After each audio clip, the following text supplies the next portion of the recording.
Esta é a tropa de elite nazista, a SS. E isso é um ritual religioso pagão baseado em suas ideias deturpadas.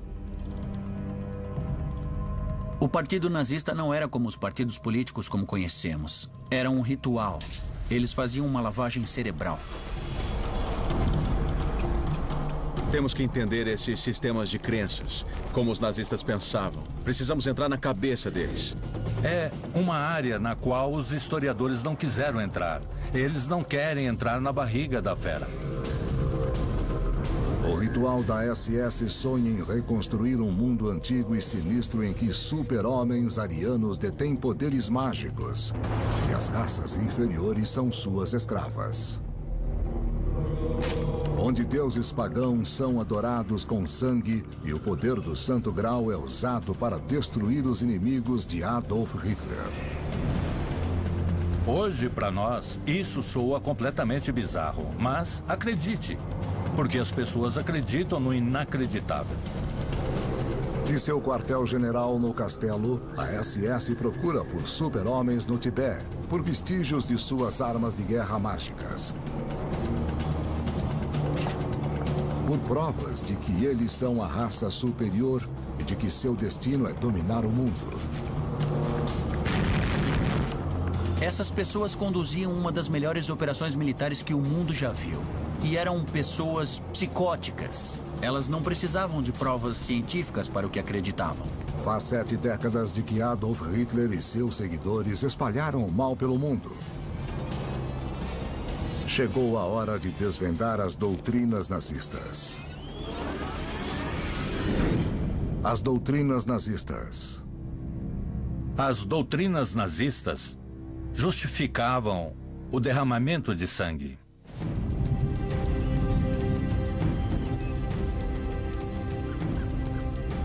É o ano de 1939.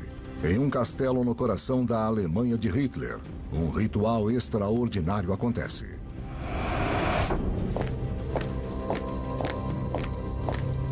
Esta é uma cerimônia de iniciação na fraternidade da SS. Uma iniciação que incorpora as doutrinas nazistas. Doutrinas de uma nova fé obscura. É a mesma coisa que uma cerimônia satânica. Ao mesmo tempo, era libertador. Porque eles não precisavam prestar atenção a todos os rituais religiosos, os dogmas religiosos que aprenderam.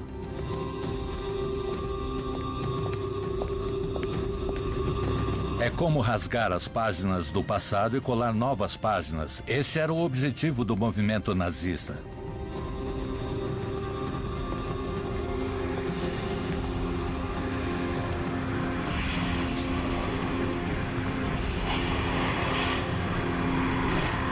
Este ritual acontece sob a ordem de um homem. O comandante da SS, Heinrich Himmler. A ideia de Himmler era criar um novo ritual, uma nova religião do Estado. E a SS seria o sacerdócio daquela religião. A SS ia incorporar tudo o que acreditava enquanto nazistas. Diante do altar está um coronel da SS e ao seu lado, uma iniciada no ritual nazista. Padre Pagão lhe entrega um punhal que simboliza seu ingresso na fraternidade da SS. Depois, pão e sal, simbolizando a raça e a pátria alemãs que a SS prometeu proteger. No clímax do ritual, eles recebem uma cópia da Bíblia nazista. O livro do homem que é tanto profeta como Deus do ritual nazista. O Führer, Adolf Hitler. No topo da empresa inteira está Hitler, o novo messias político, aquele que ia salvar a Alemanha. Hitler é o chefe da Alemanha desde 1933. Se ele é o foco do ritual nazista, Himmler é o sumo sacerdote. Desde a ascensão dos nazistas ao poder, ele comanda a tropa de elite de proteção ou Schutzstaffel. Conhecida por suas iniciais, SS. Himmler é o editor-chefe das doutrinas nazistas. E estas são as suas palavras. Nós precisamos acertar as contas com o cristianismo, a maior das pragas que acometeu nossa história, que nos enfraqueceu em cada conflito. Himmler era uma figura-chave. Era o homem mais poderoso depois do Hitler no Terceiro Reich e ele criou a SS como tropa de elite. Por milhares de anos, a missão da raça ariana é dominar a Terra e dia após dia trazer cultura e felicidade. Este ritual é uma preparação vital para o maior sonho de Himmler: disseminar as doutrinas nazistas pelo mundo. Este ritual é um casamento nazista pagão.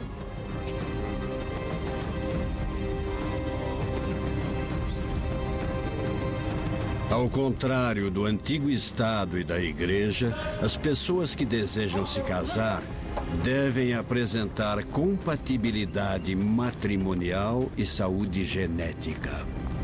Estes dois alemães loiros e de olhos azuis são o casal ideal de Himmler. Seu casamento simboliza a primeira e mais importante doutrina nazista: a doutrina da raça superior. A doutrina da raça superior. É o final dos anos 1800. Na Alemanha, é uma época de fascinação pelo oculto. Essa foi a era das sessões, quando virou moda as pessoas convidarem um médium depois do jantar para entrar em contato com os espíritos. Milhares de pessoas participam de sociedades secretas ocultas. As pessoas podiam fugir da formalidade das salas de visitas vitorianas para conversar sobre o Oriente, sobre os hindus, sobre feitos fascinantes de faquires que flutuavam no ar, por exemplo.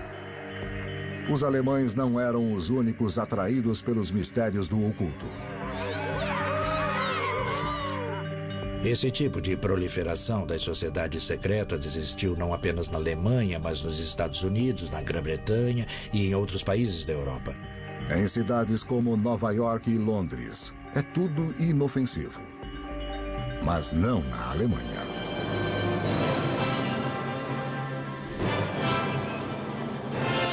Eles fizeram uma mistura com uma tradição antiga do conceito folk alemão. O folk alemão era um conceito místico do que o povo representava. Em toda a Alemanha e Áustria, sociedades secretas se encontram para debater sobre uma questão-chave: quem é o povo alemão? A resposta é que os alemães são descendentes de uma antiga raça conhecida como ariana. O que define o ariano é seu físico, sua aparência. Eles são fortes, são poderosos, são musculosos, são loiros e valentes na guerra. É como uma história em quadrinhos. Eles queriam ser super-heróis, super-homens.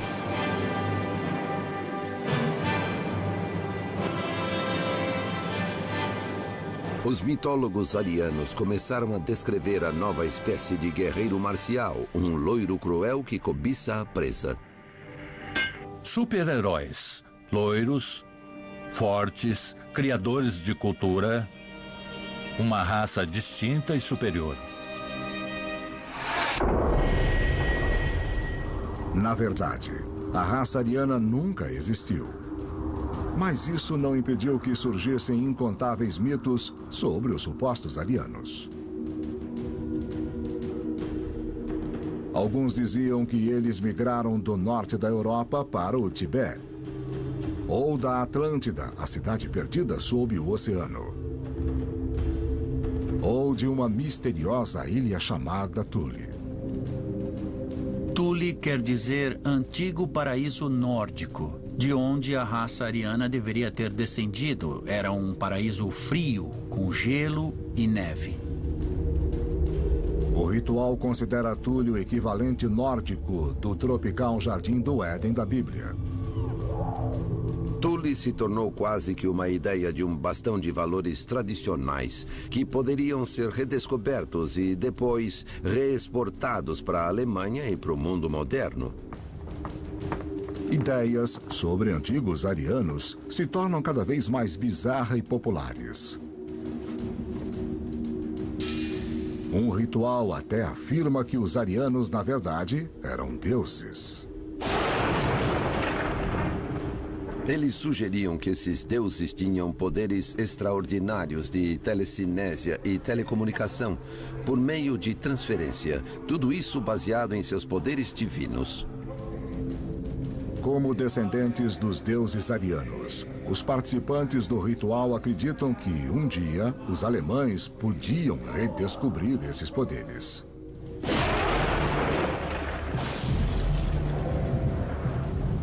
Havia a ideia de que o corpo humano tinha uma espécie de energia bioelétrica a ser descoberta, que poderia ser invocada por meio de rituais e iniciações apropriados, e de que havia grupos de homens com poder sobre esta energia sagrada que poderiam direcionar esta energia como bem entendessem.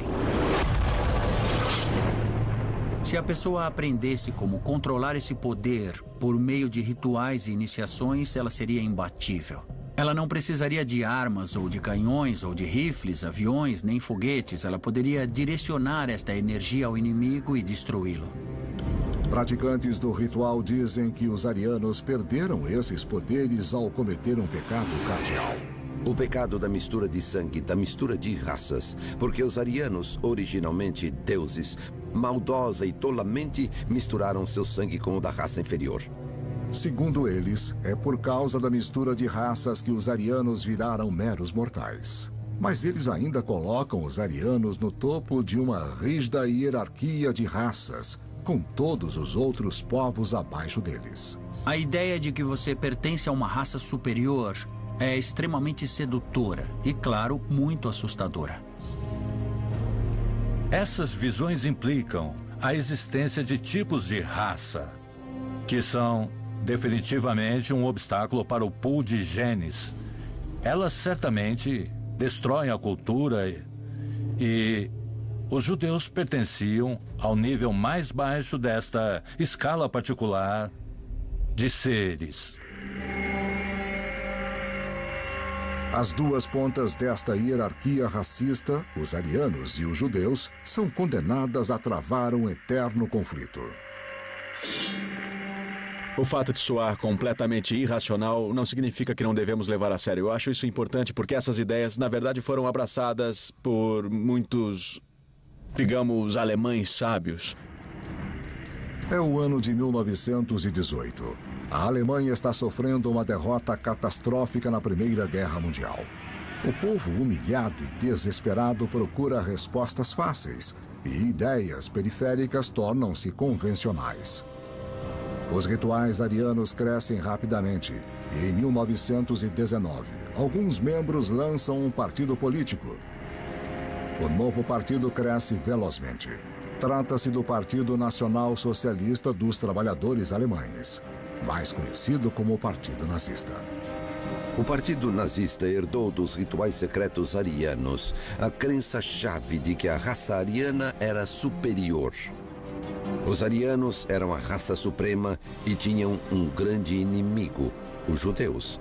Então, esse emparelhamento, essa ideia dos arianos e de sua sombra, que eram judeus, se tornou parte central da ideologia nazista. Um dos primeiros recrutas do partido é um jovem ex-cabo do exército que, antes da Primeira Guerra Mundial, era um artista fracassado em Viena. Carismático e implacável. Ele logo se torna o líder do partido e leva os nazistas a uma ascensão meteórica ao poder. Seu nome, Adolf Hitler. Estas são as tropas de elite da SS. Os nazistas mais brutais e fanáticos de todos. Eles são a espinha dorsal do poder de Adolf Hitler. Levar o poder a todos os oponentes. Mas estes homens são mais do que apenas soldados. Eles são sacerdotes que vivem conforme segundo a doutrina nazista. A doutrina da SS.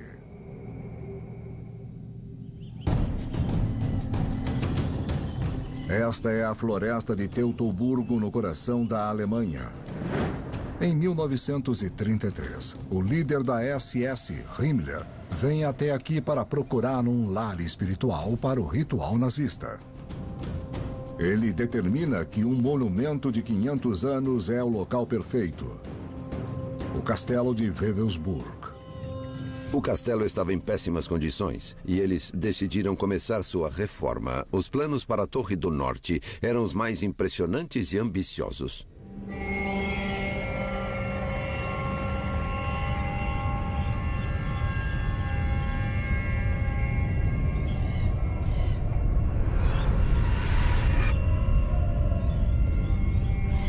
Na Torre do Norte, Himmler constrói o que ele chama de Hall dos Generais da SS.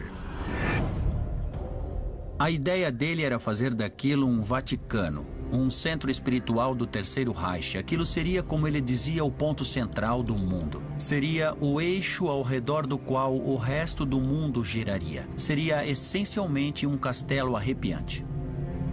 Não dá para imaginar nada mais assustador.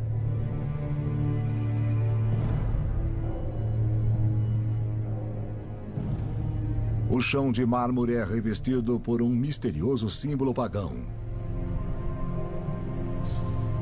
O Sol Negro. O símbolo do Sol Negro poderia ser identificado como algum símbolo cósmico explodindo poder pelo centro. Abaixo do hall, no porão, existe um aposento ainda mais misterioso, chamado Kruft, que significa cripta. Quando morressem, a ideia de Himmler era que os generais fossem cremados e suas cinzas ficassem no porão, no piso mais baixo do castelo, em nichos especiais. Eram 12 nichos ao redor da locação central, para que as pessoas pudessem ir até lá, meditar e se reconectar com as cinzas do legado da SS e, por meio delas, chegar até os antigos reis da Alemanha.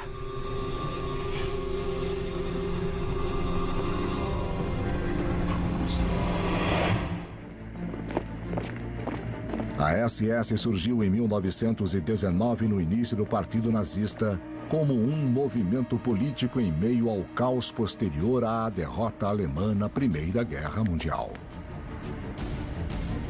Perderam a guerra e havia uma enorme crise financeira. E isso levou a uma ruptura total de valores e crenças. A crise leva à hiperinflação. As economias do povo acabam repentinamente. A moeda ficou sem valor, as pessoas tinham que carregar pilhas de dinheiro para comprar pão e assim por diante. Para os nazistas, a derrota da Alemanha foi uma conspiração de comunistas e judeus.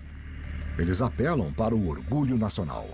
Os nazistas passaram uma boa impressão aos alemães. Eles não eram como os comunistas, desordenados, por vezes desleixados, indisciplinados. Eles pareciam espertos.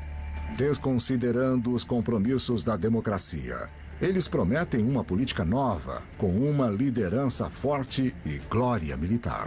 Então, os alemães viram nesse partido quase tudo o que eles queriam ver. Esse foi o segredo do sucesso. Para acelerar sua ascensão ao poder, os nazistas recorrem à violência. Gangues de homens treinados intimidam, agridem e até matam oponentes políticos. A mais fanática delas é a SS, ou Schutzstaffel, que significa Tropa de Proteção. O principal destaque da SS é Himmler. No ano de 1929, eu fui convocado pelo Führer a assumir a liderança de todas as unidades da SS em todo o Reich. Eram 280 homens no total. E eu devia transformá-los em uma organização de elite confiável do partido.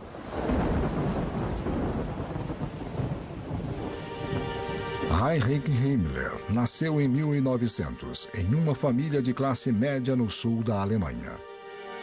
Himmler não era o arquétipo do super-homem ariano. Ele não era loiro, não era alto e não era forte. Na verdade, ele era justamente o oposto de tudo isso.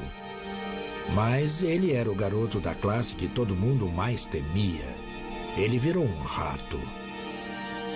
Delatando os colegas para o diretor da escola, que era seu pai, ele fez com que seu pai, o diretor, o descrevesse como criminoso nato. Aos 19 anos, Himmler vai à Universidade de Munique estudar agronomia. Ele se forma em 1923, mas não consegue um emprego. Com bastante tempo livre, ele se dedica à política nazista e estuda os ideais dos cultos secretos arianos. Himmler estava obcecado pela ideia de que havia uma antiga raça superior que, com o decorrer do tempo, havia sido corrompida, mas que poderia ser purificada de novo e fortalecida de novo. Pouco depois de Himmler se tornar líder da SS em 1929, o Partido Nazista leva um forte impulso com a queda de Wall Street e a Grande Depressão que assola o mundo. A Alemanha já enfrenta problemas econômicos. Agora, as coisas só pioram.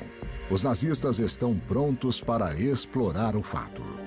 O slogan que eles não paravam de repetir era o despertar da Alemanha. Então, de certo modo, a Alemanha estava adormecida, digamos.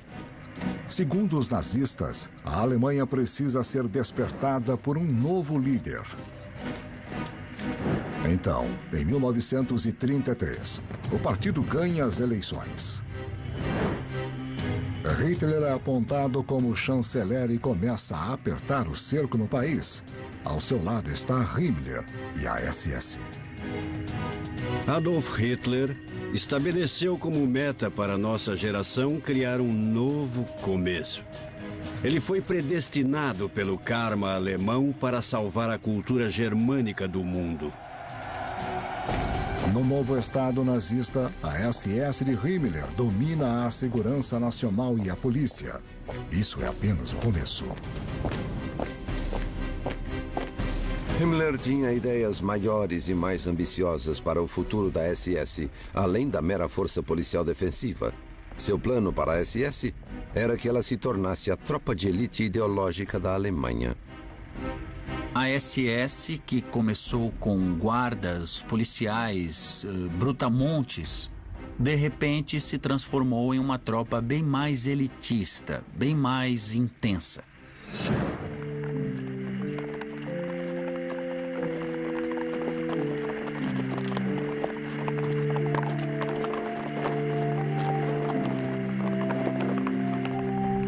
Nunca se esqueçam, nós somos uma ordem cavaleiresca, da qual ninguém pode ser retirado, para a qual todos são recrutados pelo sangue e pela qual todos se entregam de corpo e alma.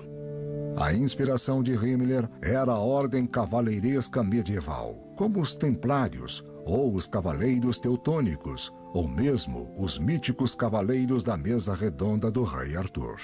Logo, ele começou a expressar ideias de cavalaria ou nobreza. A SS, então, iria se tornar praticamente a nova supernobreza da Alemanha nazista.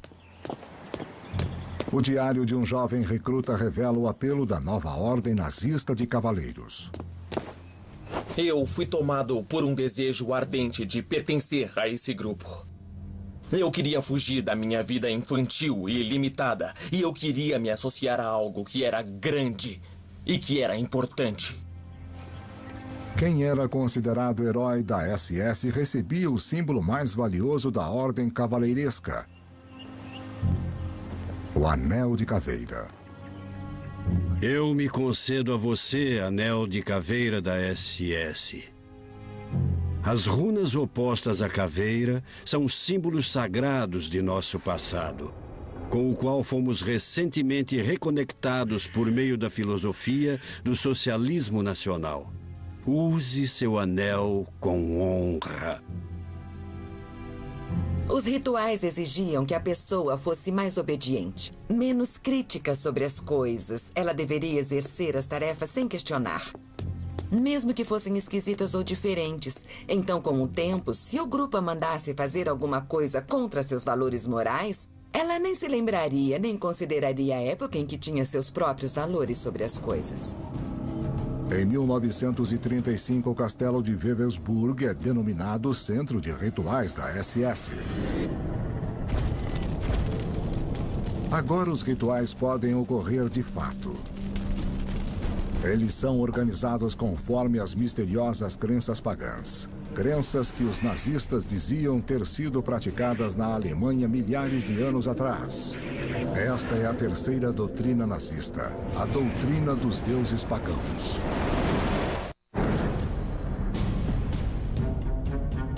Em 1933, os nazistas assumem o poder na Alemanha.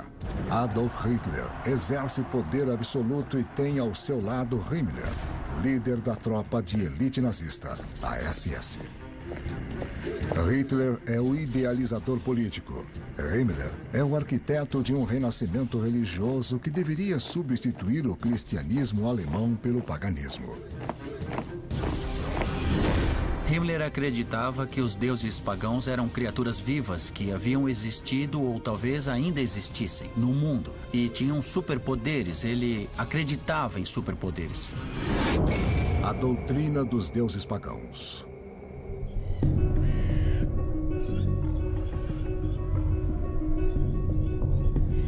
Himmler nasceu em 1900. Quando jovem, ele passou por uma tormenta espiritual. A nossa juventude foi um período de muita dificuldade interna, rejeição interna e sofrimento.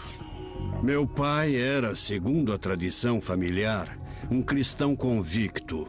Mas nós não conversávamos sobre religião, com exceção de discussões sobre a perniciosidade política e efeitos corruptores da igreja cristã, sobre as quais concordávamos. Agora Himmler está no poder e é hora da revanche. Os nazistas, em suma, estavam tentando desfazer 2 milênios da história humanista cristã. Nós precisamos voltar nosso olhar para aquela época de ouro, quando nossos ancestrais nórdicos da era neolítica ergueram aquelas rochas poderosas de 3 a 4 milênios antes de Cristo. Para Himmler, ser alemão significava ser um antigo alemão, um alemão pagão. Ele acreditava nisso piamente. Ele estava à frente de seu tempo.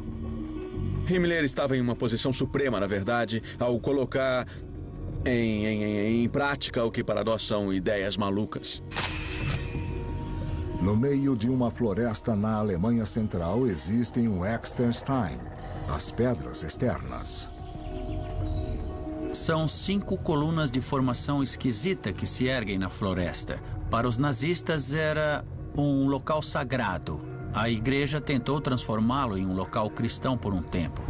Há esculturas em pedras com motivos cristãos. Mas para os nazistas era um lugar pagão, de adoração pagã. É o Stonehenge alemão, praticamente. De acordo com os pesquisadores nazistas, este local havia sido palco de rituais sangrentos. Todo o sistema esotérico de religião reconhecia o sacrifício humano como indispensável para saciar a divindade. O que chamamos de execução, hoje, é o último vestígio do sacrifício humano sangrento. O sacrifício humano fazia parte da cultura do mundo inteiro. O sacrifício humano era perfeitamente aceitável. Muitas civilizações executaram sacrifícios humanos no mundo todo. Os astecas, os maias. Temos exemplos de sacrifícios humanos na Europa, na África e na Ásia. Esse sangue derramado os deuses exigiam. Era algo que precisavam. Himmler considera as redondezas das rochas a região pagã mais autêntica da Alemanha. A poucos quilômetros de distância está o castelo de Wewelsburg, o novo quartel-general da SS.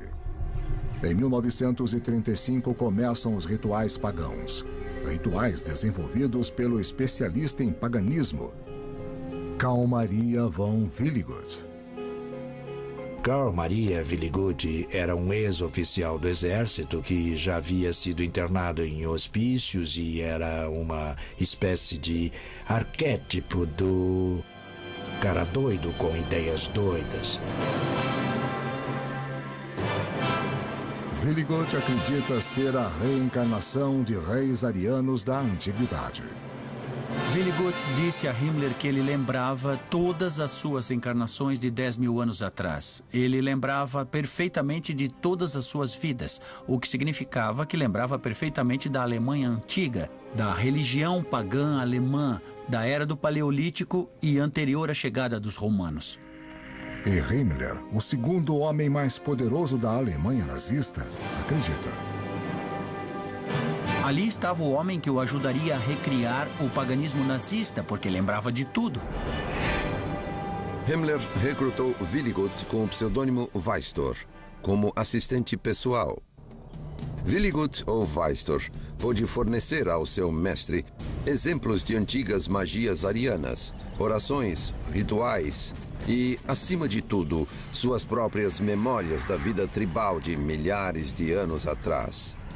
E isto acabou sendo o paraíso para Himmler, e achava que tinha uma ligação direta com o passado alemão. Willigut conta a Himmler que tem memórias de 228.000 anos atrás, de um mundo representado neste filme alemão dos anos 20, cheio de monstros, anões e criaturas míticas, dominado por gigantes arianos. Era bem comum na ideologia nazista acreditar numa raça de gigantes da antiguidade que poderiam ter sido os arianos. Estava na hora de os arianos se tornarem gigantes de novo. Himmler incorporou isso à sua religião da SS. É tudo parte do plano nazista. Negar os fatos históricos e recuperar antigos mitos e lendas, preparando o terreno para a próxima doutrina nazista. A doutrina da história ariana. Castelo de Wewelsburg, coração da Alemanha. Centro da tropa de elite nazista da SS e dos rituais pagãos que estão sendo desenvolvidos aqui. O líder da SS, Himmler, quer voltar no tempo modelando a Alemanha nazista a seu passado fictício. Nós queremos mostrar ao povo alemão que nosso passado tem mais de 1000 anos de idade. Queremos mostrar que a Alemanha é mais eterna que Roma, que já tem 2000 anos de idade. A doutrina da história ariana. 24 de junho de 1935. Jovens da SS se reúnem na floresta para realizar um ritual pagão bizarro. Se alguém quisesse criar uma nova religião baseada no paganismo, ela seria assim. Este é um festival de solstício, uma celebração importante em tempos pagãos. Festivais de solstício eram importantes para o calendário de rituais nazistas, assim como os festivais religiosos são importantes para o calendário cristão, por exemplo. Em tempos pré-cristãos, o festival de solstício de verão celebrava o triunfo da luz sobre a escuridão e da vida sobre a morte. O festival de solstício de inverno celebrava o retorno da luz na escuridão do inverno. Natal, Páscoa, tudo isso já era. Eles estavam resgatando as festas pagãs, e as festas pagãs eram de adoração ao sol. O povo alemão mais uma vez virou as costas para as teorias e ensinamentos cristãos, que perturbaram a Alemanha por mais de 1000 anos e causaram a decadência racial do povo alemão e quase sua morte racial. Os homens da SS estão carregando coroas de folhas, tradicionais símbolos pagãos de fertilidade. No clímax da cerimônia, eles arremessam as coroas às chamas. O fogo simboliza a ascensão da Alemanha, como expressado neste poema escrito para os recrutas da SS recitarem. A batalha é a resposta. Até que a Alemanha seja unificada novamente. e se liberte de suas algemas. Chamas, consumam a barreira abominável que ainda hoje separa irmãos de irmãos. Chamas, iluminem o coração de todos nós. E então arremessem uma tocha na terra.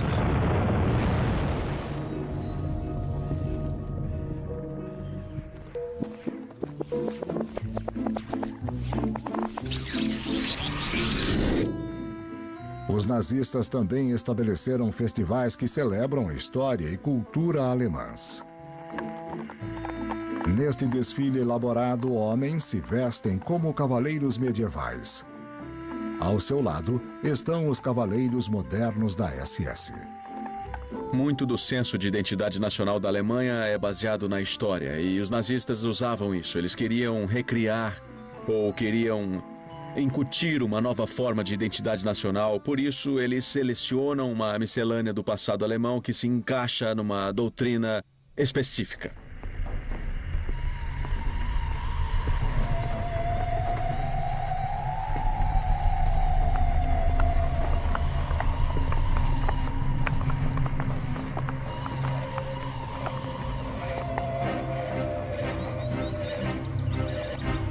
Próximo ao castelo de Wewelsburg, o quartel-general da SS de Himmler, está a floresta de Teutoburgo. Aqui está a formação de pedras conhecida como Exterstein, e ali perto um enorme monumento de um herói antigo, Hermann, o alemão. A floresta de Teutoburgo é repleta de mitologia alemã. Foi ali que Hermann, o antigo guerreiro alemão, derrotou os legionários romanos de Varo em 9 d.C. A vitória esmagadora de Hermann sobre a legião de invasores do Império Romano significa que Roma nunca conquistou as tribos alemães. Este filme de 1920 comemora sua vida. Para os nazistas, Hermann é o típico herói ariano. Adoração do herói, admiração do soldado e glorificação do combate. Havia um rico legado no qual os nazistas podiam se apoiar. Falta um ingrediente essencial na história nazista: evidências. Então a busca por elas torna-se obsessão do líder da SS, Himmler. Ele transforma o castelo de Wewelsburg no quartel-general de uma nova unidade da SS, a Arna Nemba. Todo mundo que viu os caçadores da Arca Perdida conhecem a Ahnenerbe. O núcleo dos nazistas que procuravam pela Arca da Aliança foram retirados diretamente dos arquivos dela. Qualquer acadêmico que não achasse emprego numa universidade poderia conseguir um na Ahnenerbe. Só era preciso seguir a linha e inventar as mesmas ideias que o Himmler queria ouvir. Ele queria ouvir sobre paganismo, ele queria ouvir sobre religiões antigas e cultos misteriosos. Ele adorava tudo isso. A Ahnenerbe da SS logo se torna o centro dos acadêmicos nazistas. Esses intelectuais nazistas pretendem desafiar as universidades tradicionais e suas famosas ideias de influência judia. Você precisa escolher. E neste momento, se quer ficar do nosso lado ou contra nós. Cuidado. Venha para o nosso lado antes que seja tarde demais. Os acadêmicos nazistas elaboram estudos detalhados sobre o que dizem ser a cultura ariana autêntica. Em particular, eles se concentram nos antigos escritos conhecidos como runas. As runas são amplamente encontradas no norte da Europa e datam dos tempos pré-cristãos. Seu significado muitas vezes é misterioso, mas os nazistas acreditam que podem desvendar seus segredos. Apenas as runas ainda sussurram o que é verdade na esfera terrestre. As runas sussurram ao nosso povo, porque ele já as conhece. O conhecimento rúnico está batendo em nosso peito. O trabalho da Ahnenerbe é disseminar as teorias nazistas e então fazer pesquisas arqueológicas para confirmá-las. Seus esforços os guiam por toda a Alemanha. Aqui, Himmler está visitando uma escavação da Ahnenerbe, próxima a Berlim. Pesquisem o seguinte. Encontrem todos os pontos na cultura ariana alemã do mundo em que podemos ver o conceito de um raio saindo de um martelo, assim como esculturas do deus Thor feitas por um machadinho que emitia raios. Por favor, coletem todas as evidências ilustrativas escritas e mitológicas disso. Estou convencido de que isso não é baseado em raios e relâmpagos naturais, mas sim de que se trata de uma arma ancestral altamente desenvolvida por nossos antepassados.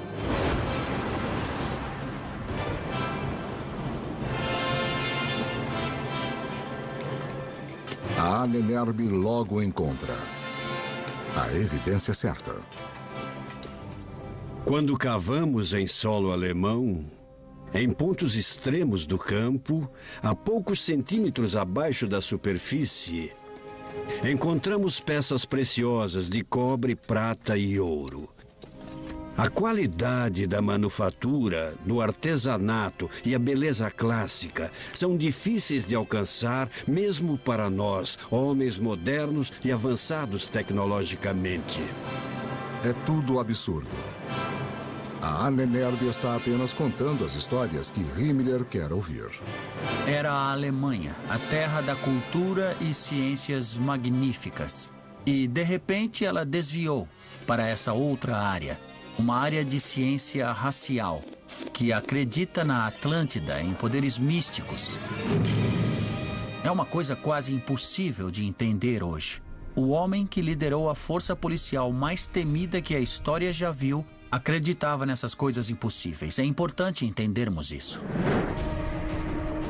As aventuras arqueológicas da SS estão apenas começando.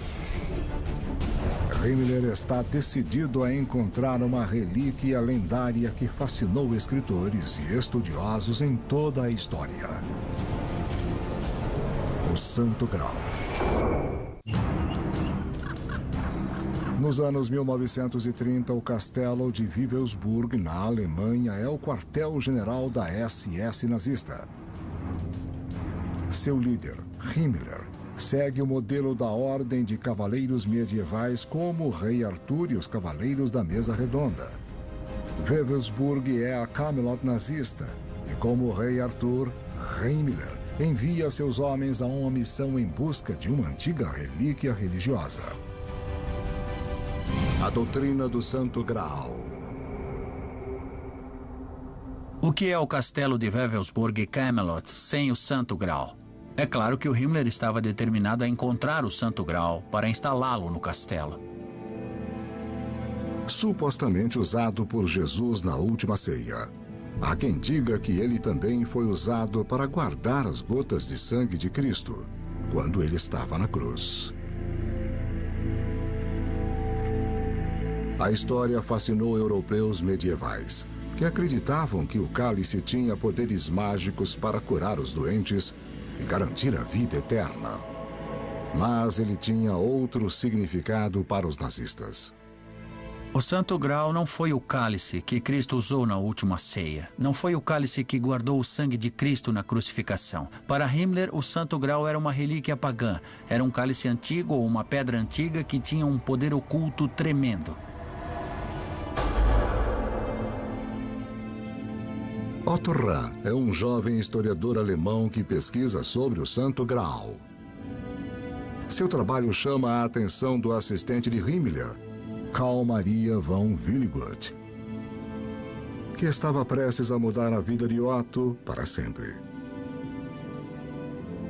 Otto Rahn estava despontando como escritor freelancer, quando certo dia Willigut entrou em contato com ele. Estava muito interessado em seu livro. Willigut falou de Rahn para Himmler, que ficou fascinado. Himmler pediu para conhecer Rahn. Ele fez uma oferta imperdível. Que tal trabalhar tempo integral como autor da SS? Como Rahn não tinha um tostão, ele mordeu a isca. Ele começou a trabalhar para a SS. Otto viaja para o antigo castelo de Monte Segur, nas montanhas Pirineus do sul da França.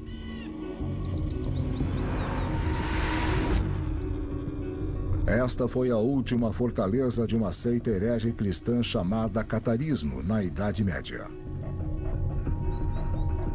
Os cátaros foram brutalmente perseguidos pela igreja, mas diz a lenda que eles também eram os guardiões secretos do Santo Graal. Sempre houve uma tendência oculta na mitologia popular de que o Santo Graal foi descoberto por expedicionários no século XI e trazido para a Europa. No ano de 1244, um exército do rei francês sitiou o Monte Segur na tentativa de aniquilar os cátaros hereges. Meses depois, os cátaros se renderam e foram massacrados no sopé da montanha. 220 homens, mulheres e crianças foram queimados em uma grande fogueira. Mas, segundo as histórias que Otto ouviu do povoado local, um grupo de cátaros escapou do cerco escalando o muro do castelo na batalha final. Eles carregavam a relíquia sagrada de sua fé. Alguns dizem que esta relíquia sagrada era o Santo Graal. Os cátaros deixaram algumas pessoas escaparem com o Santo Graal pela montanha. Depois ele foi enterrado em alguma caverna próxima ao Monte Segur.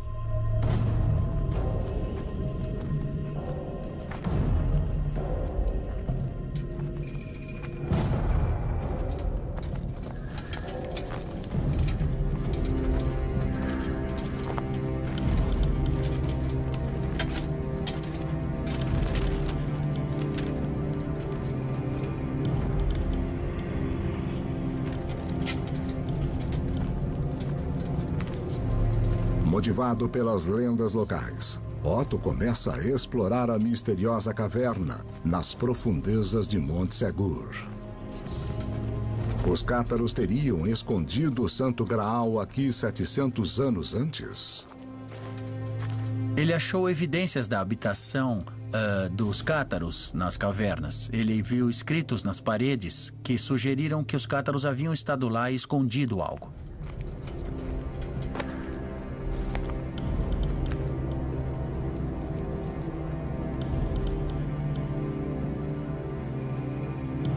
Em Wewelsburg, Himmler constrói uma sala especial e a nomeia a Sala do Santo Graal. Se eu fosse o Otto, teria morrido de medo. Eu não podia me dar ao luxo de desapontar Himmler. Eu tinha que mostrar progresso, tinha que mostrar que estava no caminho certo. Caso contrário, meus dias estavam contados. Você pode imaginar como é ter essa pressão. Você recebe uma tarefa impossível. Você recebe uma tarefa que ninguém nunca cumpriu. Jamais. Ninguém achou a Arca Perdida na famosa caçada de Indiana Jones, os caçadores da Arca Perdida. Ninguém achou a Arca Perdida. Ninguém achou o Santo Graal. Ninguém achou nada disso. E agora Himmler diz que você precisa achar. E você sabe que está amaldiçoado desde o início. Otto envia relatórios para Himmler, dizendo que encontrou pistas e que está no caminho certo. Mas ele está bem longe do caminho certo. Ninguém sabe mesmo se ele foi levado por franceses locais que recebiam muita gente atrás do Santo Graal. Otto se desespera e cada vez mais gasta o dinheiro de Himmler em sua caçada em vão. Eu ficaria o máximo de tempo possível nas cavernas para ficar bem longe de Himmler, até voltar para casa sem qualquer escolha e dançar conforme a música.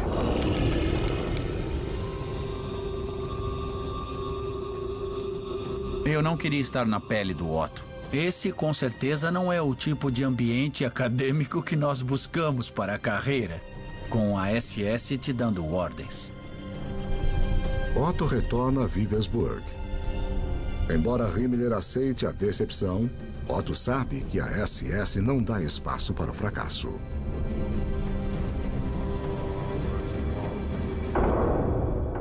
Ran era um esteta, ele era um intelectual. Ele também era homossexual, o que era uma coisa que não ficava bem na SS. Ele começou a levar uma vida dupla sofrida e esquisita. É apenas uma questão de tempo até que Himmler descubra as verdades sobre Otto.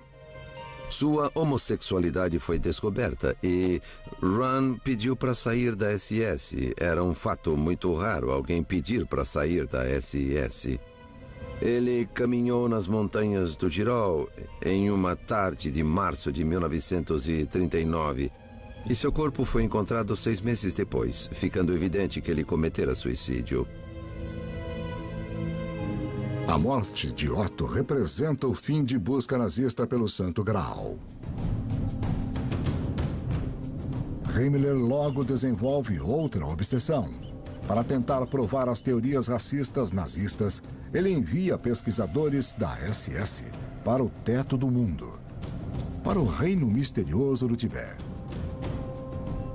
Nós pretendemos estudar a atual situação antropológica por meio de medidas, pesquisas de traços, fotografias e moldes.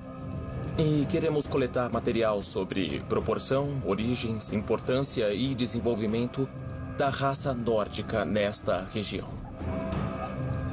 Os cientistas nazistas atravessam alguns dos cenários mais extremos do mundo, a bordo de cavalos nas montanhas Himalaias, até o deserto árido do Planalto tibetano. A SS busca pistas de seus ancestrais perdidos, a raça mítica dos super-homens arianos. Himmler estava convencido de que os antigos arianos se estabeleceram no Tibete e se isolaram contra as enchentes do mundo. Portanto, o Tibete teria resquícios marcantes da civilização ariana. Precisamos lembrar que nos anos 20 e 30 havia muita mistificação sobre o Tibete. Os lamas e seus poderes místicos eram muito importantes para os nazistas. Os lamas tibetanos tinham poderes de levitação, eram capazes de aturar temperaturas extremas, caminhar através de paredes, saber do futuro e do passado. A SS estuda a cultura tibetana e analisa suas características raciais. O que os tibetanos acharam disso não foi gravado. Eles gastaram muito tempo medindo os tibetanos, seus corpos, o tamanho de seus crânios, o tamanho de seus braços, para estabelecer se eles tinham alguma relação racial com os arianos e os europeus. Como os arianos nunca existiram, é evidente que os nazistas não encontraram vestígios da raça, por mais que tentassem. Himmler deve ter ficado decepcionado por não encontrar evidências dos arianos no Tibete. Mas ele se contentou com um relatório belamente articulado com a insígnia da SS e apresentado formalmente. Diferentemente de Otto, os pesquisadores do Tibete são recompensados pelo fracasso.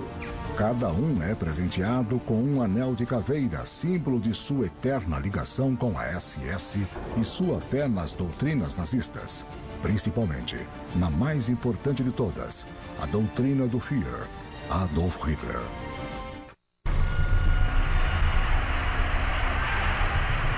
Nos anos 1930, alemães de todas as idades são tomados pelos rituais dos nazistas de manipulação e lavagem cerebral.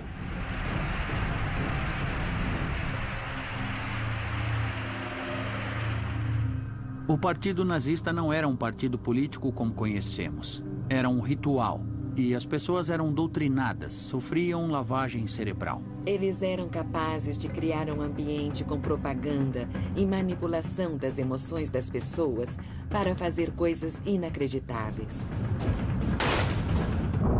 A doutrina do Führer.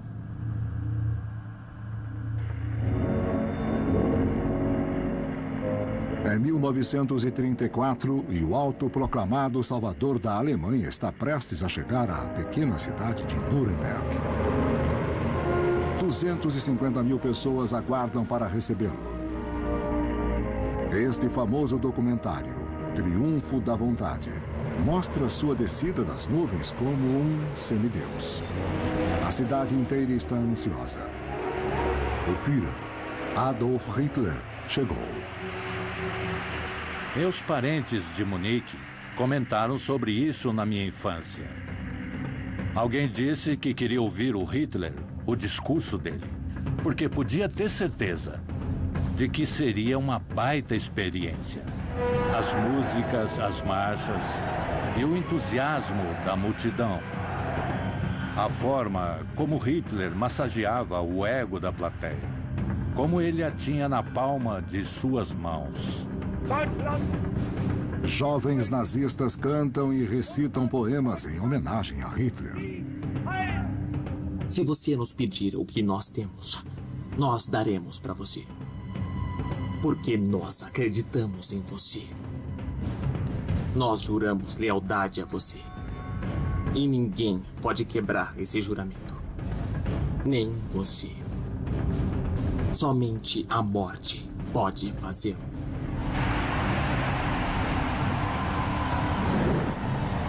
A multidão se reúne em amplo estádio nos arredores da cidade. Ondas de ansiedade tomam os fiéis nazistas. Em milhares de olhos, a última esperança é vislumbrada.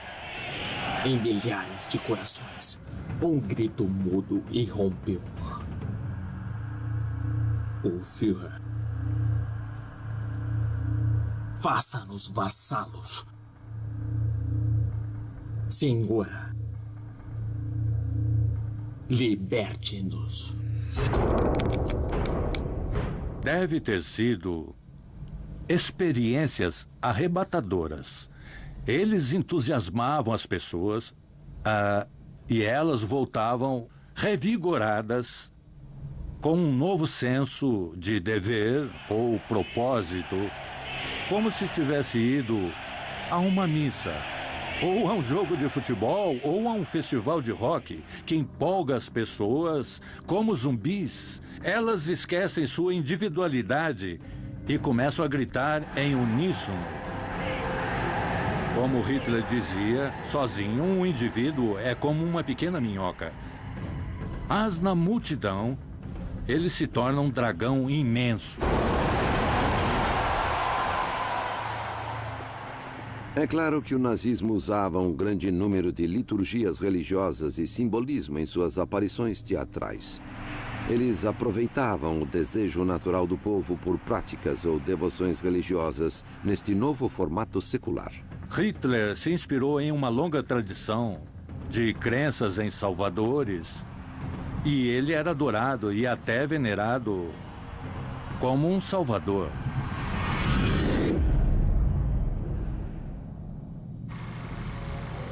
Uma tecnologia avançada leva o culto do Führer a todos os alemães, mesmo aqueles que nunca foram a Nuremberg. O uso de filmes foi muito eficaz para atingir as pessoas que não iam aos comícios, para ampliar a audiência. Eles viviam aquela experiência mesmo sem estar lá. E sentiam que estavam lá, sentiam que eram parte daquilo. Os cineastas nazistas criam obras-primas de manipulação. Quando o espectador via aquela multidão na sua frente, se sentia quase tão poderoso como Hitler deve ter se sentido em pé naquele pódio, olhando para a massa. Há um forte senso de poder. Mas depois, corta a cena e ele vê o Hitler de novo em pé, no pódio. E ele é colocado na posição da multidão de novo, sentindo-se quase subordinado. Ele fica ali prostrado na frente do Führer. Você deve se sentir um nada no mundo nazista. Você só é importante se puder dar a sua vida e tudo seu para o Führer e para o socialismo nacional. Os alemães aprendem a adorar Hitler desde cedo. Meninos não têm escolha, a não ser se juntar à juventude hitlerista, passando por treinamento militar e doutrinação política. As meninas são encorajadas a aprender o que os nazistas consideram habilidades femininas úteis. Todos na Alemanha aprendem a usar o cumprimento oficial do Reich, que invoca o Führer a curar as doenças dos alemães. Na Alemanha, os nazistas diziam Heil. Heil em alemão não significa apenas saúdo, como saúdo César. Significa curar. A doutrina do Führer é mais forte do que todas as leis, até mesmo as leis da natureza. Os nazistas distorcem a ciência para se ajustar à sua visão demoníaca do mundo. E esta é a próxima doutrina nazista. No final dos anos 30, o Partido Nazista de Adolf Hitler exerce total poder na Alemanha. Todo aspecto da vida das pessoas deve se submeter à visão do mundo nazista, inclusive a ciência. Se você pensar bem, essas pessoas estavam governando o país. Essas pessoas estavam conduzindo uma das melhores operações militares que o mundo já viu. Essas pessoas estavam desenvolvendo armas de destruição em massa. E essas eram pessoas psicóticas. Elas não precisavam de provas científicas para o que acreditavam. A doutrina da ciência ariana.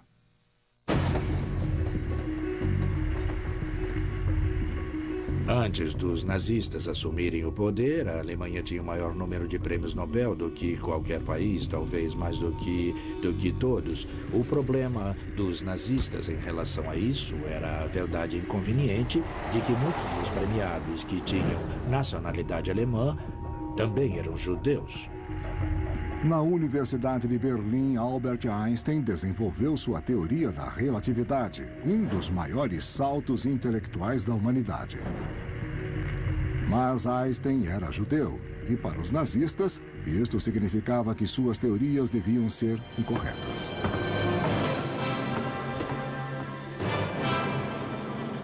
Einstein explicou as leis fundamentais que governam o cosmos. Os nazistas queriam uma alternativa. Então, eles apoiam o excêntrico físico Hans Horbiger e sua ainda mais excêntrica teoria do gelo eterno. Em uma época em que teorias malucas surgiam na Alemanha, uma delas, caracterizada como a mais maluca de todas, era a teoria do gelo eterno de Horbiger. Era a ideia de que o mundo e o universo teriam se originado de um bloco de gelo. Segundo a teoria do gelo eterno, a Via Láctea é um vasto arquipélago de icebergs arremessados no início dos tempos, quando um bloco de gelo gigantesco colidiu com o Sol, em um gélido Big Bang. Os acadêmicos nazistas transformaram essa teoria fantástica na cosmologia oficial do Estado. Enquanto Hitler organiza a política, Hans Horbiger cuidará das ciências falsas.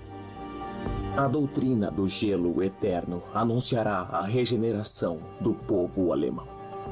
É completamente maluca. Não existe nenhuma base real para isso. Não explica o Sol, que para nós não é uma bola de gelo, mas para Horbiger era. Ele achava que o Sol era uma bola de gelo. A teoria do gelo apresenta uma vantagem para os nazistas e sua visão racista do universo. Afinal, eles vieram da terra do gelo e da neve. Essa era a origem deles. Eles vieram do gelo. Gelo era bonito. Gelo era glorioso. Era branco, aliás. O que se encaixava nas teorias raciais também, sem qualquer rodeio. A teoria do gelo eterno é um pouco extrema até para os nazistas. Oficiais nazistas consentem a possibilidade de ser um verdadeiro socialista nacional sem acreditar na teoria.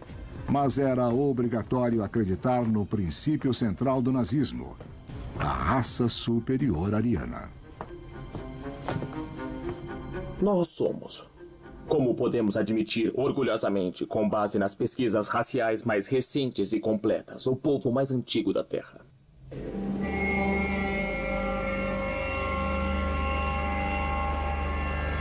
Os acadêmicos nazistas descrevem uma antiga era de ouro, dominada pelos arianos. Sangue e terra, casa e líder, um ano ensolarado e, acima de tudo, deuses e o destino. A eles, assim como às suas autoridades seculares, nossos ancestrais se submeteram de bom grado e voluntariamente. O sonho nazista é resgatar essa era de ouro imaginária e reconstruir a raça superior ariana por meio da reprodução seletiva. O povo alemão é a culminação do destino e da história desenvolvidos muito tempo atrás. Nos tempos primitivos, através de muitas gerações e séculos. Entre essas pessoas, com fatores hereditários misturados, nós selecionamos conscientemente aqueles com sangue nórdico, já que podemos admitir que esse sangue carrega as principais características de nosso povo. Himmler é a força motora por trás deste projeto de reprodução ariana. Ele considera suas tropas da SS reprodutoras ideais. Ele controla cada aspecto de suas vidas sexuais, casamentos e famílias. Os líderes dos rituais queriam controlar o casamento, porque se você controla os aspectos mais íntimos da vida das pessoas, você ganha muito poder.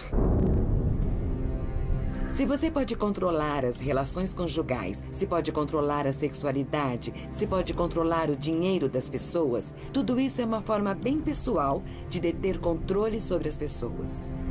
Para criar nossa ordem, nós agimos como um criador de plantas, tentando reproduzir uma boa e antiga cepa que foi adulterada e degradada.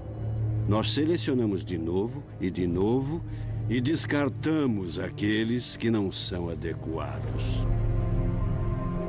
Todo homem da SS representava coragem, valentia militar e sangue puro. Por isso, encontrar uma noiva ariana adequada era importante para garantir sua progenie e sua linhagem. Assim, o casamento era uma espécie de pacto para produzir muitas crianças arianas. Nós somos obrigados, sempre que conhecemos alguém, a considerar nossos princípios de sangue, seleção e resistência. A lei da natureza é exatamente essa. O que é resistente, o que é forte, é bom. Esta imagem de arquivo mostra o projeto de reprodução nazista em vigor. Esses bebês inocentes foram concebidos para isso.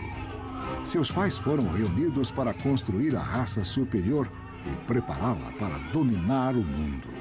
Segundo as doutrinas nazistas, você só pode ter uma participação bem-sucedida nesta guerra de conquista mundial se você tiver raça pura. Mas naquela época, nos anos 20 e 30, a raça da Alemanha estava corrompida, então levaria anos de reprodução, anos de reconstrução para criar uma raça forte o suficiente para travar essa guerra. Ao longo dos anos, o processo de reprodução e seleção de sangue deve continuar, acompanhado pela eliminação daqueles que forem incompatíveis conosco em termos de caráter, força de vontade e, consequentemente, de sangue.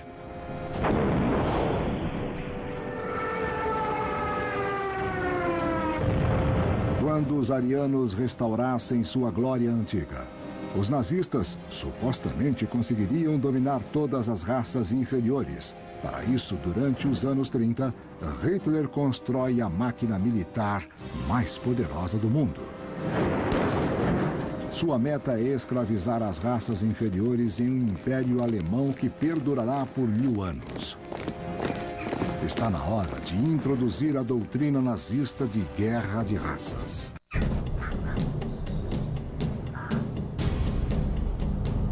Os nazistas se veem como a raça superior ariana. Seu destino legítimo é dominar o mundo.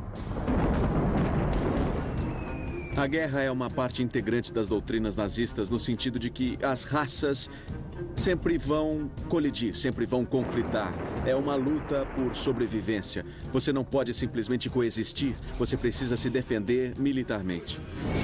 A doutrina da guerra de raças.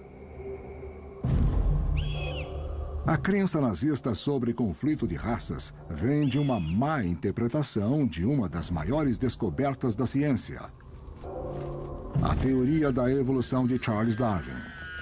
Darwin falou da sobrevivência dos mais fortes. Significava que os mais fracos ficavam para trás. Isso se encaixava perfeitamente na teoria racial dos nazistas. Eles acreditavam que eles eram os mais fortes. Na teoria de Charles Darwin, as espécies se adaptam a seu meio ambiente. E aqueles que o fazem melhor, que ele chamou de mais fortes, sobrevivem e prosperam mais. Esse processo de constante adaptação e desenvolvimento explica a incrível variedade do mundo natural. Mas Darwin não tinha nada a dizer sobre raças humanas distintas. Para ele, os seres humanos são apenas uma espécie particularmente bem-sucedida. As doutrinas dele foram distorcidas nesse sentido. Existe uma seleção natural em andamento, um conflito incessante. O que parece que Darwin fez foi autorizar a ideia de conflito, luta. A natureza é cruel e impiedosa.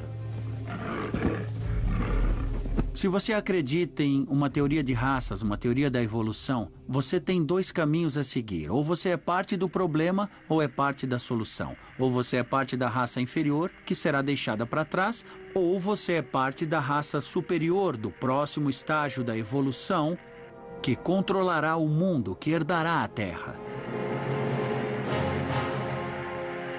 Para os nazistas, um exemplo da competição entre raças é o esporte.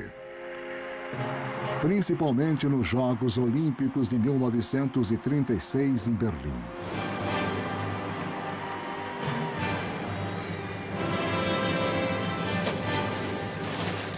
Hitler acredita que suas Olimpíadas serão uma vitrine da superioridade ariana.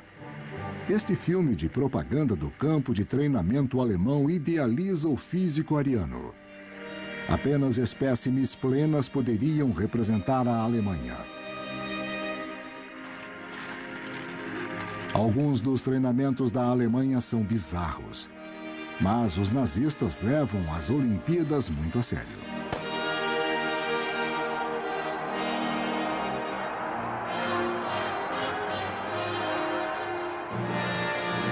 Para azar de Hitler, as Olimpíadas não terminam como suas teorias previam. O atleta afro-americano Jesse Owens ganha 4 medalhas de ouro, inclusive a dos 100 metros rasos. Mas, segundo a teoria nazista, o atletismo é apenas um teste para a verdadeira competição entre raças, a guerra. No verão de 1939, Hitler levou a Europa à iminência do conflito. A Grã-Bretanha e França tentaram manter a paz, mas a paz não tem lugar nas doutrinas nazistas. Se a guerra é a regra e produz grandes inovações e grandes virtudes heróicas, então a paz eterna, é o fim da civilização. No dia 1º de setembro de 1939, as tropas de Hitler atacam o leste pela Polônia. Grã-Bretanha e França prometem dar apoio aos poloneses. Agora, eles mandam um ultimato a Hitler. Saia da Polônia ou iremos à guerra. Não faz efeito. Hitler se via como uma espécie de messias. Hitler acreditava que ele ia trazer a salvação para o resto da raça humana. Ele precisava fazer isso. Ninguém vira um messias e fica em casa. Tem que disseminar a palavra. No dia 3 de setembro, Grã-Bretanha e França declaram guerra à Alemanha. A Segunda Guerra Mundial começa de fato.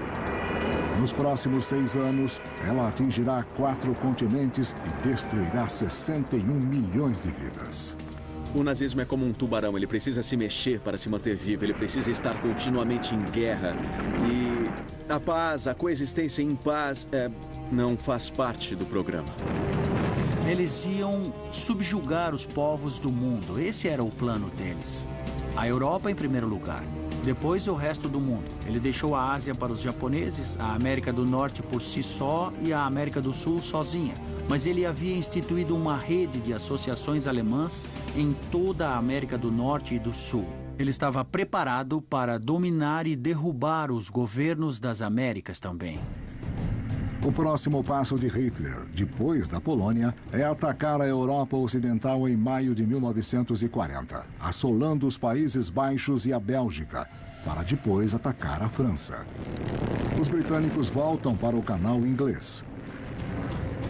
A total dominação nazista da Europa parece certa. Apenas a resistência de Churchill e a vitória heróica da Força Aérea Real Britânica na Batalha da Grã-Bretanha impedem o avanço dos nazistas. É a primeira derrota de Hitler, mas ele logo desvia sua atenção para um plano maior. Em junho de 1941, ele inicia uma invasão à União Soviética. Uma série de batalhas titânicas e vitórias impressionantes convencem os alemães de que eles realmente são a raça superior. No inverno, os homens de Hitler estão nos portões de Moscou. Neste momento crítico, a loucura da ciência nazista ajuda a mudar o curso da história. De alguma maneira, os cientistas nazistas e todos os seus meteorologistas acharam que o inverno daquele ano na Rússia seria brando. Então, o exército nazista, o Wehrmacht, aparece na Rússia usando uniformes de verão no inverno russo. Mas o que aconteceu foi um dos piores invernos já registrados. E os soldados alemães morreram congelados. Foi um terrível desastre para o exército alemão, baseado em uma ciência maluca. Não é a única maneira que as teorias malucas nazistas ajudam a selar o destino da Alemanha.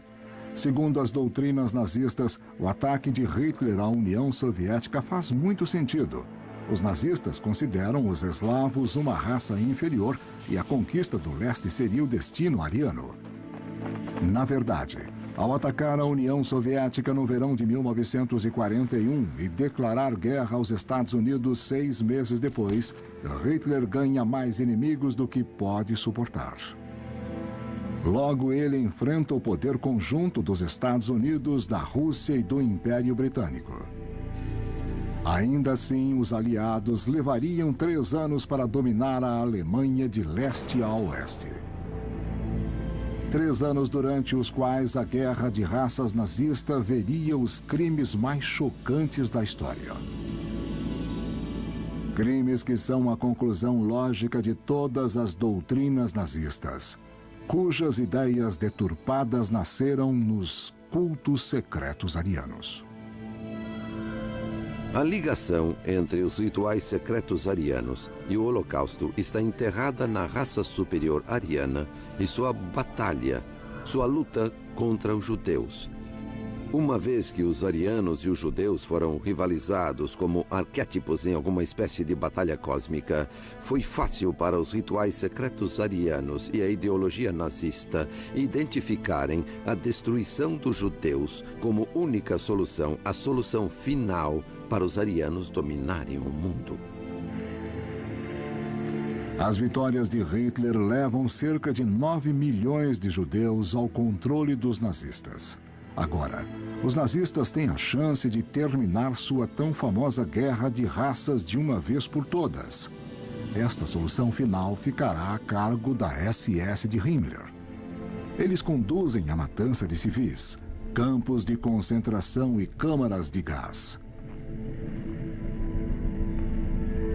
A última doutrina nazista é a mais aterrorizante de todas. É a doutrina do genocídio.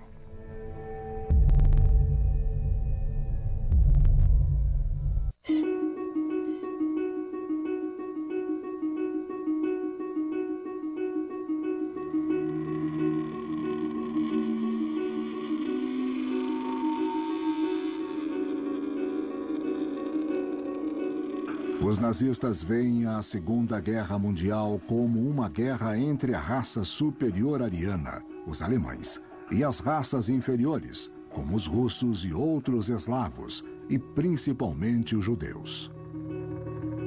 Para Himmler, esta é a batalha final em um conflito titânico que perdura há milhares de anos.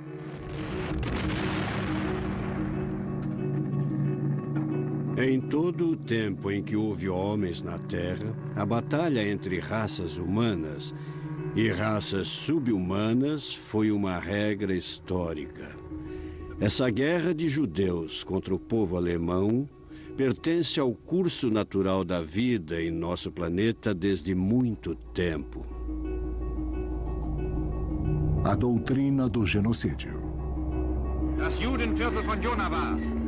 Nos territórios recentemente conquistados por Hitler, a SS de Himmler tem a missão de pôr fim à guerra de raças de uma vez por todas, exterminando os judeus. É o que os nazistas chamam de solução final. Achavam que estavam salvando a raça humana, eliminando todas as pessoas que impediam de evoluir. É um conceito espantosamente sinistro, e só precisamos olhar o progresso da guerra para entender como eles levavam o assunto a sério. As primeiras matanças acontecem nas florestas da Europa Oriental em 1941. As forças-tarefa da SS levaram homens, mulheres e crianças a fossos da morte, matando-os aos milhares, sem nenhuma pausa ou piedade. Em um discurso frio feito a oficiais da SS em 1943, no auge do Holocausto, Himmler diz aos matadores para terem orgulho de seu trabalho. A maioria de vocês saberá o que significa quando 100 cadáveres estão deitados um ao lado do outro. Ou 500. Ou 1000. Ter suportado isso e mantido a decência é o que nos torna fortes. Essa é uma página gloriosa da nossa história.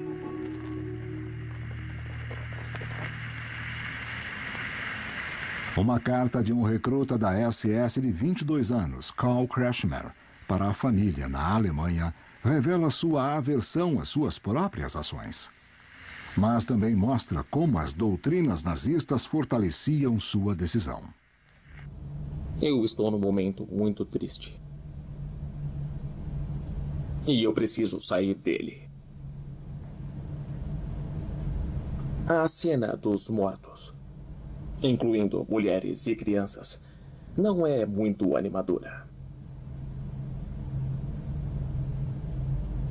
É uma fraqueza não conseguir suportar ver gente morta. A melhor maneira de suportar isso é matar com mais frequência. Até que isso se torne um hábito.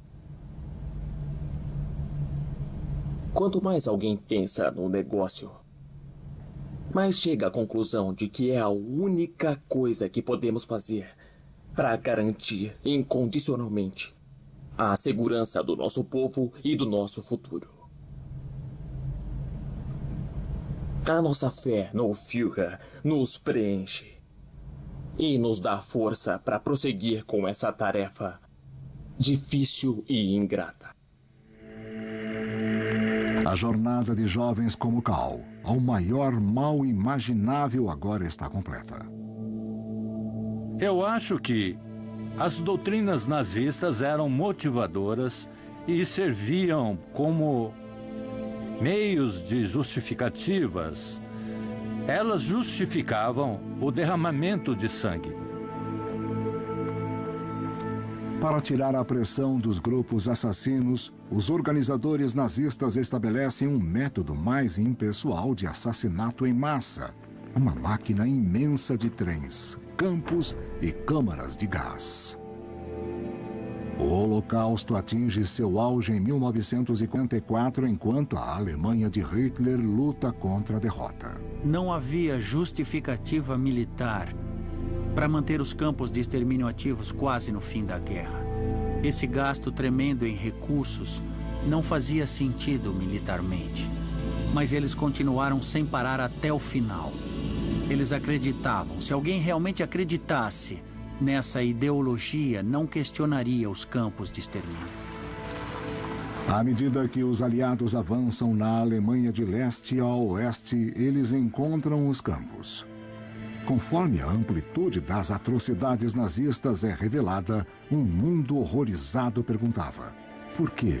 E ainda pergunta. Foi apenas recentemente que os historiadores estudaram o sistema de crença da SS e do socialismo nacional mais genericamente, como fatores motivadores. As pessoas que matavam realmente acreditavam no que estavam fazendo. Os historiadores têm que estudar a vida. E porque as pessoas fazem o que fazem. E principalmente porque elas são capazes de fazer aquelas coisas que são abomináveis. Essa é uma área na qual os historiadores não querem entrar. Eles não querem entrar na barriga da fera. Em 30 de abril de 1945, após perder a guerra, Adolf Hitler se suicida em seu bunker em Berlim em 22 de maio.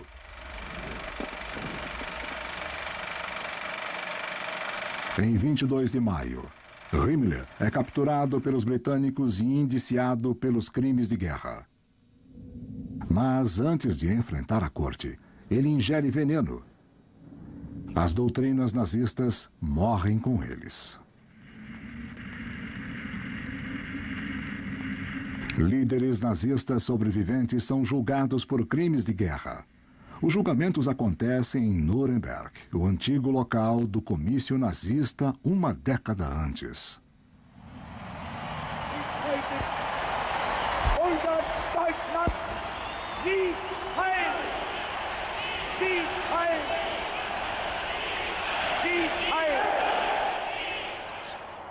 Os julgamentos dos crimes de guerra ajudam os alemães a enfrentar as atrocidades cometidas em seu nome.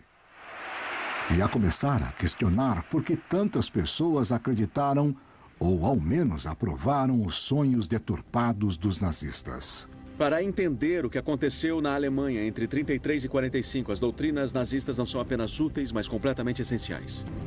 Ideias têm consequências. Sejam elas bizarras, extremas, decadentes, absurdas ou inacreditáveis. Acredite, porque as pessoas acreditam no inacreditável. O poder do mal e das ideias irracionais e a forma como eles podem ser usados para tentar justificar crimes horrendos são os testemunhos eternos das doutrinas nazistas.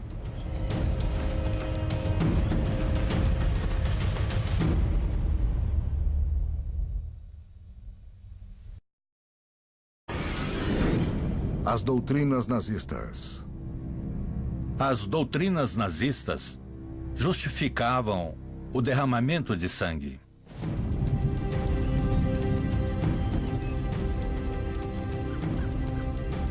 É o ano de 1939.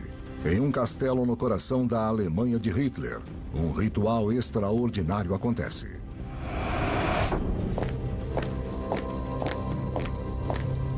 Esta é uma cerimônia de iniciação na fraternidade da SS.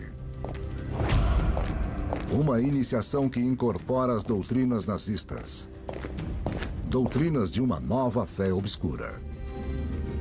É a mesma coisa que uma cerimônia satânica. Ao mesmo tempo, era libertador. Porque eles não precisavam prestar atenção a todos os rituais religiosos, os dogmas religiosos que aprenderam.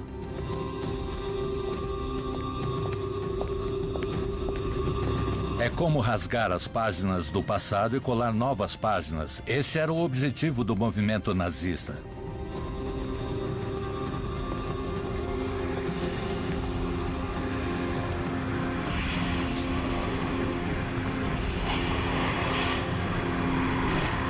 Este ritual acontece sob a ordem de um homem. O comandante da SS, Heinrich Himmler. A ideia de Himmler era criar um novo ritual, uma nova religião do Estado. E a SS seria o sacerdócio daquela religião. A SS ia incorporar tudo o que acreditava enquanto nazistas. Diante do altar está um coronel da SS e, ao seu lado, uma iniciada no ritual nazista. Padre Pagão lhe entrega um punhal que simboliza seu ingresso na fraternidade da SS. Depois, pão e sal, simbolizando a raça. Os que desejam se casar devem apresentar compatibilidade matrimonial e saúde genética. Estes dois alemães loiros e de olhos azuis são o casal ideal de Himmler. Seu casamento simboliza a primeira e mais importante doutrina nazista: A doutrina da raça superior. A doutrina da raça superior. É o final dos anos 1800. Na Alemanha, é uma época de fascinação pelo oculto. Essa foi a era das sessões, quando virou moda as pessoas convidarem um médium depois do jantar para entrar em contato com os espíritos. Milhares de pessoas participam de sociedades secretas ocultas. As pessoas podiam fugir da formalidade das salas de visitas vitorianas para conversar sobre o Oriente, sobre os hindus, sobre feitos fascinantes de faquires que flutuavam no ar, por exemplo. Os alemães não eram os únicos atraídos pelos mistérios do oculto. Esse tipo de proliferação das sociedades secretas existiu não apenas na Alemanha, mas nos Estados Unidos, na Grã-Bretanha e em outros países da Europa. Em cidades como Nova York e Londres, é tudo inofensivo. Mas não na Alemanha.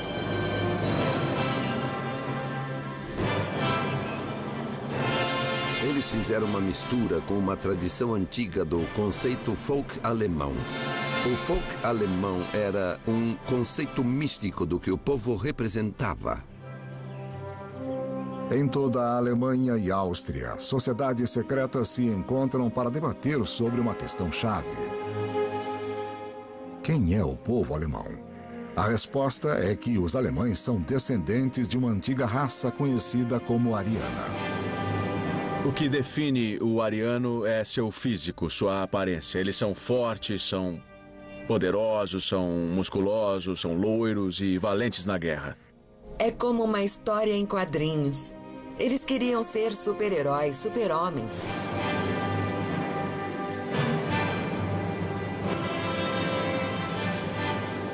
Os mitólogos arianos começaram a descrever a nova espécie de guerreiro marcial, um loiro cruel que cobiça a presa. Super-heróis, loiros, fortes, criadores de cultura, uma raça distinta e superior. Na verdade, a raça ariana nunca existiu. Mas isso não impediu que surgissem incontáveis mitos sobre os supostos arianos.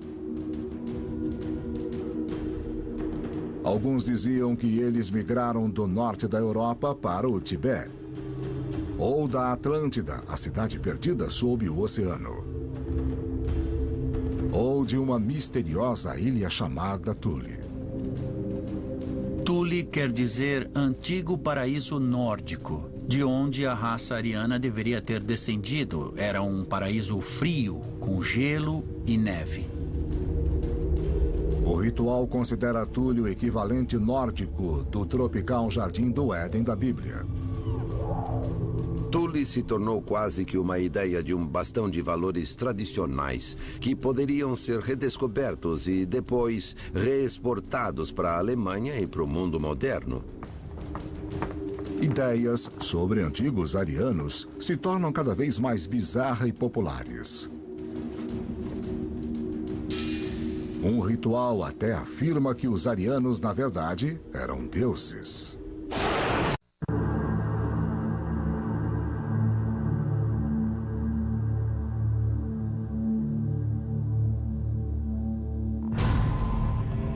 Esta é a tropa de elite nazista, a SS.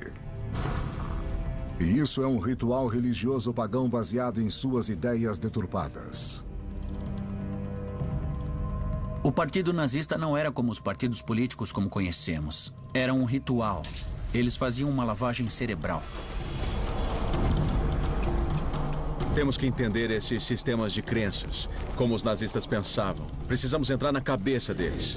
É uma área na qual os historiadores não quiseram entrar. Eles não querem entrar na barriga da fera. O ritual da SS sonha em reconstruir um mundo antigo e sinistro em que super-homens arianos detêm poderes mágicos e as raças inferiores são suas escravas. Onde deuses pagãos são adorados com sangue e o poder do Santo Grau é usado para destruir os inimigos de Adolf Hitler. Hoje, para nós, isso soa completamente bizarro. Mas acredite, porque as pessoas acreditam no inacreditável.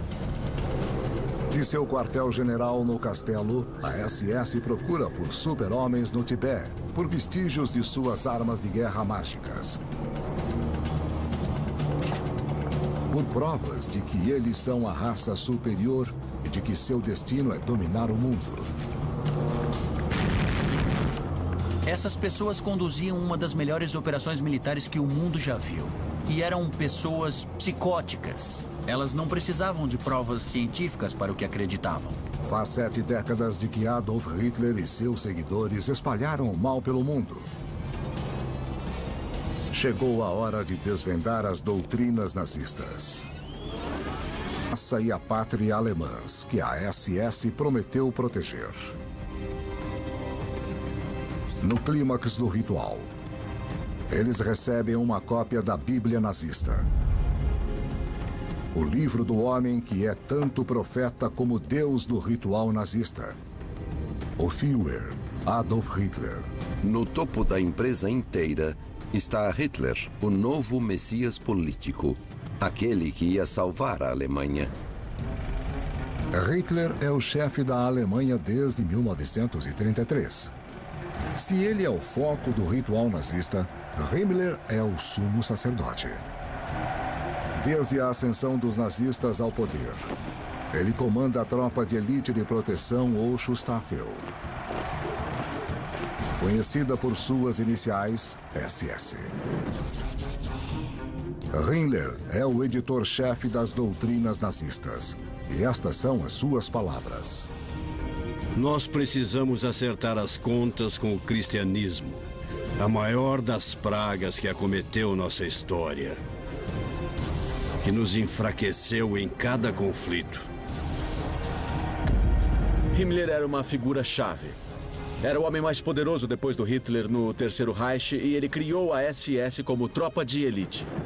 Por milhares de anos, a missão da raça ariana é dominar a Terra e dia após dia trazer cultura e felicidade. Este ritual é uma preparação vital para o maior sonho de Himmler: disseminar as doutrinas nazistas pelo mundo. Este ritual é um casamento nazista pagão.